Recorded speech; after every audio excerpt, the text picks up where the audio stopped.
every year as part of our breakfast, we seek out someone that is at the forefront, a visionary who's an activist, caring for the earth, the environment. And we have three nominators of Bill McKibben this year. First will be our hero, who has empirical mightiness, and that is Dr. James Hansen, who is not retiring from the academia, but going on in our world in many, many ways as a great leader and a tremendous voice. Dr. James Hansen, and he'll be followed by Dr. Lisa Van Susteren, who has formed a coalition based on ethics for climate in our Washington area and beyond, and has worked diligently. And the third nominee will be Laura Dagley, representing the youth of our country, which is so important, of course, to all of us and to Bill.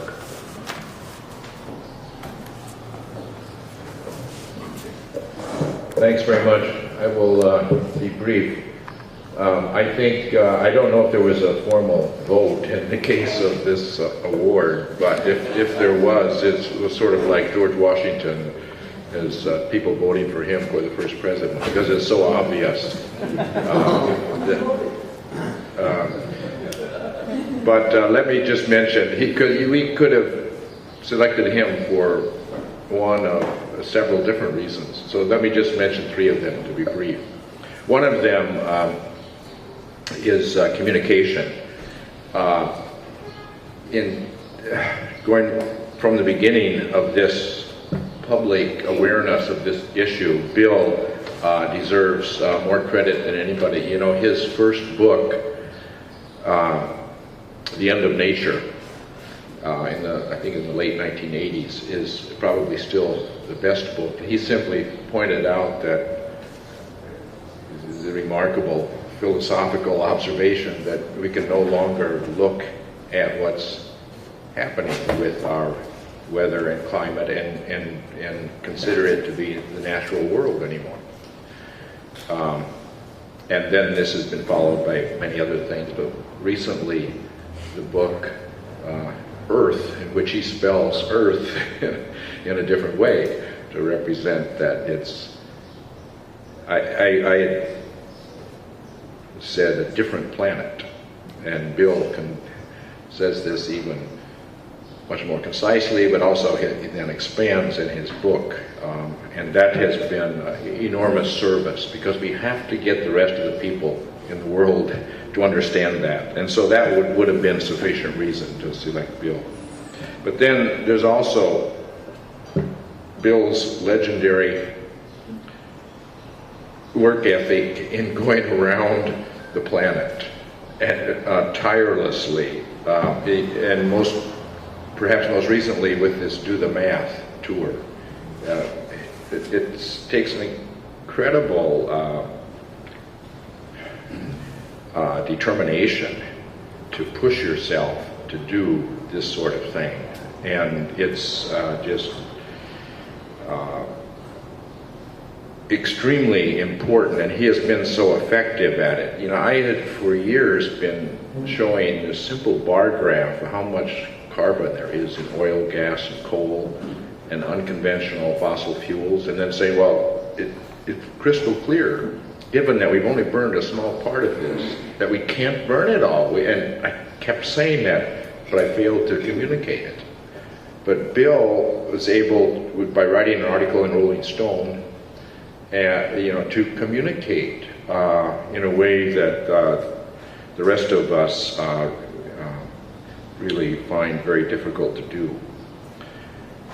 And then thirdly, and this is also extremely important, and would have been sufficient reason by itself, and that is getting young people into this. When I give a talk, the audience, 90% of the audience is old people. But the young people are the ones who really have to get involved in this. And and we've struggled to try to do that. But again, Bill has been extremely effective. He started with his students, and then this organization that he has built is built with young people. And so you can see that we're starting now. Things still have to grow exponentially, but for all these reasons, I think we have a lot more hope given what Bill has done in the last several years and over the last few decades, actually. Thanks.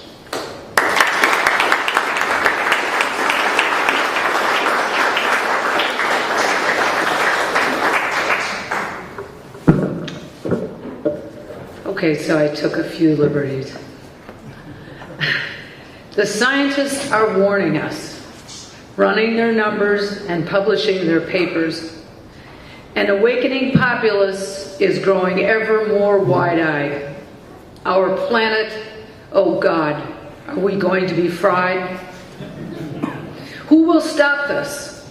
Certainly not the politicians all shifty. Do they even care about the number 350?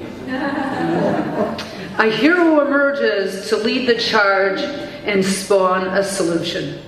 Step it up, he cries. Do the math, get arrested, circle the White House, spread the word. We will not stop till we see resolution. In the pages of the New York Times, on the path of Keystone XL, in the halls of Congress and behind the walls of our DC jail, his message is relentless. Our carbon emissions, they are reckless.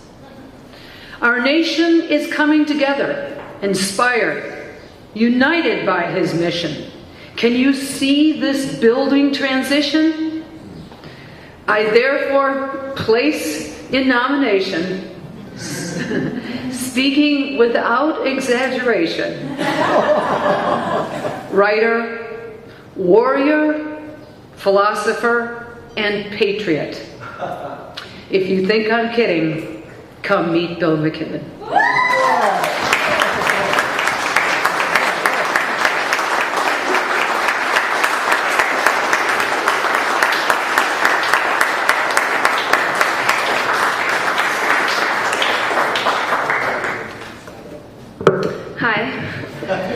So I guess I'm the token young person here.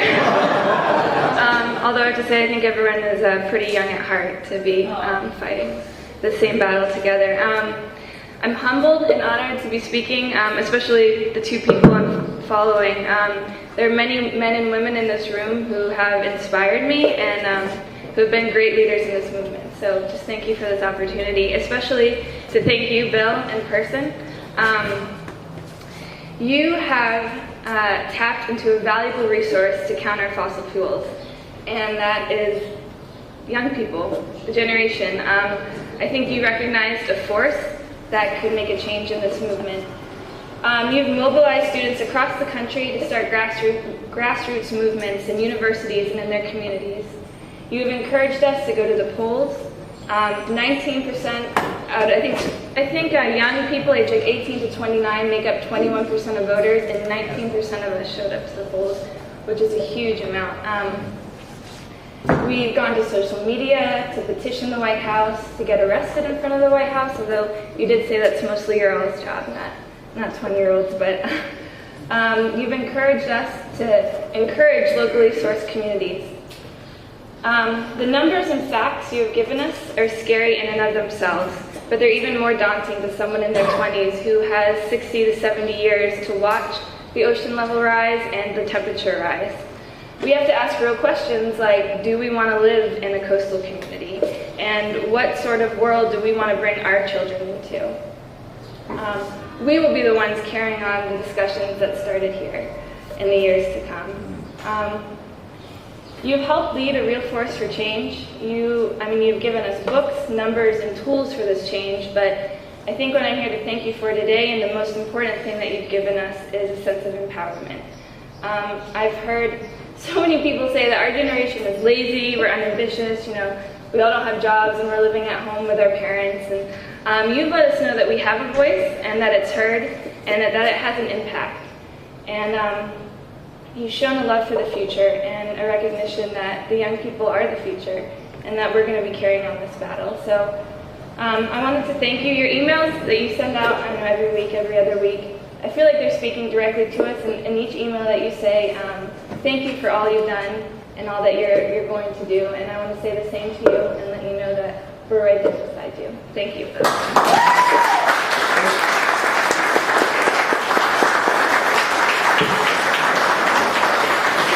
We could have our nominators please come up and Marilyn as well. And of course, Bill McKibben. We can think of no other person that deserves it as much as Bill does. Bill, please come on up. Owen. That is not the podium. Fine, Ted. Open up your award.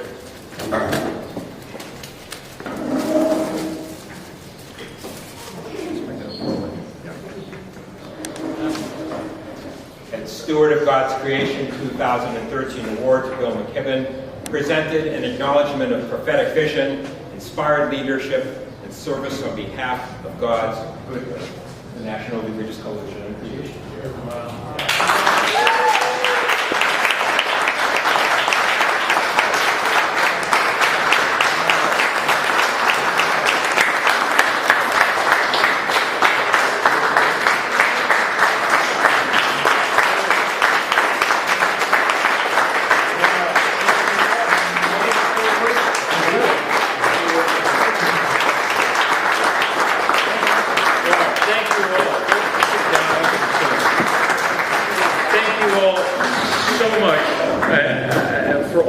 Kind words. You guys can go back and sit down where you want. You don't have to sit up here being a spectacle if you don't want.